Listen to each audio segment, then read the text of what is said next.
In this world of academia, are Indian universities preparing students for innovation, critical thinking, and researchive mind? So here are the questions. So very good evening to one and all. I welcome back you once again to my YouTube video to discuss the same thing. 2023 survey revealed that only 1/4 of the students that enters in undergraduate programs get practical exposure.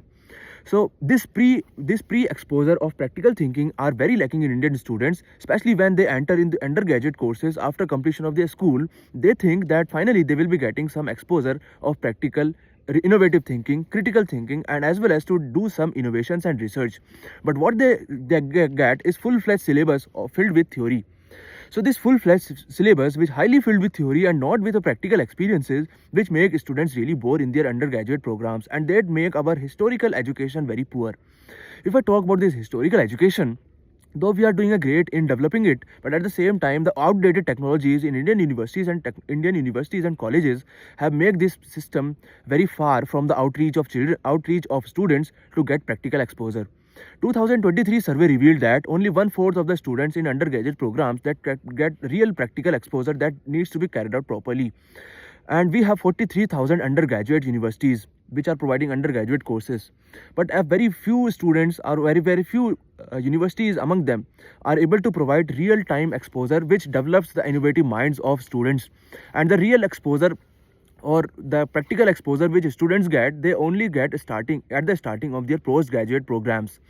So what we need is the understanding of this practical exposure at the early stage of education, and that early stage of education make students very much prepare for next stage or more and more innovative research when they enter into postgraduate programs. And these outdated technologies in Indian universities should be